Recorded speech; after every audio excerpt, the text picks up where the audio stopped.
Hello, Aubrey. How are you today? I'm great. How are you, Jessica? I'm excited to be back on the mic. Guys, today we are going to teach you the best phrases that you can use in speaking part three, no matter what questions you get asked. And this is a second part to Tuesday's episode. Aubrey, what did we talk about on Tuesday? Yes, we shared the most important vocabulary you need to learn for part one and part two. These are Yes. words and phrases, linking phrases that are going to come up on every exam. So you want to make sure to have these in your pocket so that you're ready on test day. Yeah, so if you missed that episode, guys, scroll up. It's the one right before today's episode. And make sure to hit follow, guys, or subscribe on YouTube because you do not want to miss any more IELTS episodes. We have had such great responses lately from students writing to us saying that they got amazing scores on their exam because they listened to this podcast. So, guys, definitely hit follow. Yes, awesome, right? A lot of overall eights lately. Shout out to Yeah. everyone out there who has written us. These overall eights, I'm impressed. Well done, everyone. So amazing. And guys, if you have a success story to share or a question to ask, you can write to us directly, support@allearsenglish.com. All right, let's get into the vocab. So, when we were thinking about part three vocabulary, it really comes down to phrases that correspond to functions. So, it doesn't matter what topic you are asked about in part three. They are always asking you to perform the same language functions. All right. So you're either like comparing and contrasting or comparing the past to now, for example. You're asked to predict the future. You're asked your opinion. So these are the functions that you need to have prepared phrases for. Exactly. So the actual topic, who knows what you're going to be asked? It Right. could be anything, right? But these functions, you're always going to need vocabulary, like Jessica said, to compare, to contrast, to predict. So we're taking each of these functions and giving you phrases today that you can definitely use anytime this function comes up on part three. Yes, exactly. So let's get into a very common one. This happens every speaking part three, guys. You will be asked to compare the past to now, right? So what's a good phrase for that? Yeah, I really love the phrase back in the day. So instead of in the past, right, it means the same thing, but it's more native and natural to Yeah. say back in the day, young people simply didn't have access to, this information. And then an adjective here, you could say such a massive amount of information.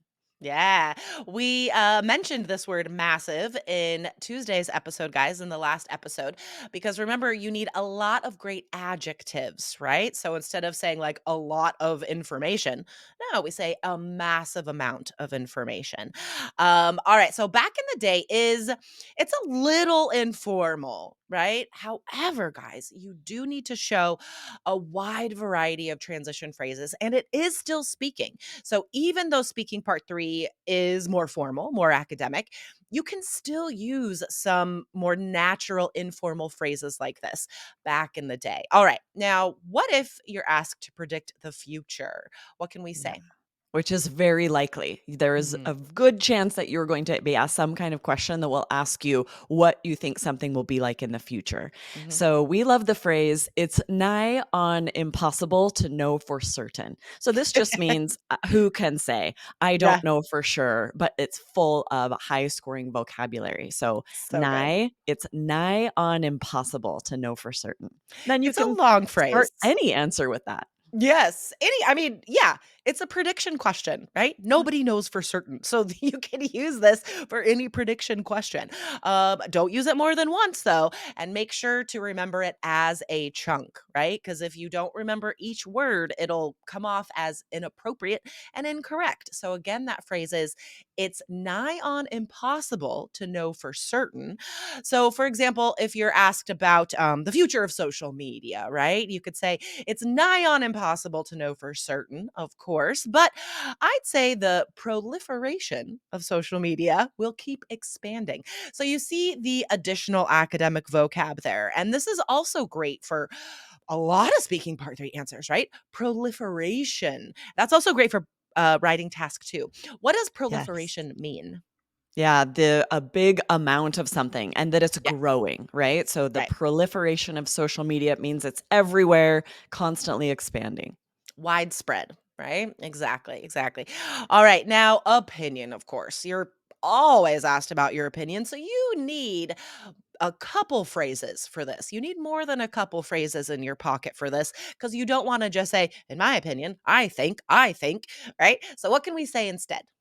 Yeah, one good one is "to my mind." I know you've heard us use this in sample answers. Yeah. It's a great synonym. It means the same thing as "in my opinion," but Hmm. it's less common and therefore higher scoring. So, for example, if you're asked about the advantages and disadvantages of running a small business, you could say, "Well, to my mind, running a small business has more cons than pros, to be honest." Nice, nice. And I like the way that you flipped pros and cons because usually we say pros and cons. So that's a fun language flip there. That sounds interesting, right? So that lends Yes. itself to a high vocabulary score because you can flexibly use this language. Here's another phrase that you could use about that same topic, as I see it. So again, that's so much more interesting than I think, right? So we Yes. could say, as I see it, one needs to be extremely tech savvy in order to run any business these days. So another thing that makes that more formal is saying one instead of like people, you know? Yes, and there's a good chance you will have already said "people" a time or Right. 2, right? We hear students say it 50 times in the course of a speaking exam, so you Hmm. need to paraphrase. You need other options here, and this is a good option. As I see it, one needs to be extremely tech savvy instead of saying "people." Love that. All right, here is the challenging part of the show, guys, where we have to spontaneously use this amazing vocabulary in part three questions. All right, Aubrey, you're going to go first today. Are you Perfect. ready? Got this, yes. You got this. All right. Do people worry too much about their appearance as they get older? Well, to my mind, anyone who worries about their appearance is worrying too much about what they look like. I just don't think we should be spending one iota of time on this. But yeah, I think as we age, we can't help but notice the wrinkles. We see our appearance changing, and we're used to seeing what we look like in our prime. So we can't help but be a little more concerned about, what we look like as we age. Nice. Okay, that was awesome. I really liked when you said we shouldn't worry one iota or spend one iota. What did you say?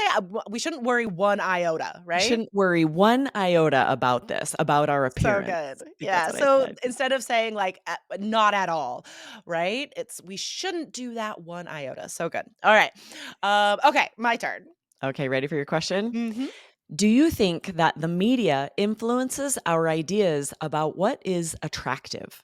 Oh, 100%. I mean, you could see, it's really funny because what is attractive does change over time, right? It's nigh on impossible to have a consistent beauty expectation in any society, especially in such fast changing cultures. So, like back in the day, if you look at commercials from the 1980s, you would see that it was beautiful to have like huge hair all around your head. And these days, it's sort of shifted to having boys like only having a massive amount of hair on the top of their heads and then no hair on the side. To my mind, it's a little bit weird. It looks like broccoli, but that's what's beautiful today. And these are the images you see in the media. Nice. Impressive. You used so many of these and showed how versatile they are, really, right? When you used "it's nigh on impossible," you weren't talking about predicting. You were just using it more literally to say, like, this is impossible or this is Mm, difficult. So that's amazing. You guys can see how, as you're practicing answering your IELTS questions, throw these in, try to use as many of them as possible so that whenever this function comes up on part three, and they will, all of these mhm. will, you'll have this great high scoring vocab. Okay, awesome. This was such great vocab today. Guys, thank you so much for listening. And if you missed last episode, scroll up and make sure to hit follow so you don't miss another episode. Yes, awesome. Hit follow. We'll see you guys next week. Thanks, Jessica. Bye. Bye.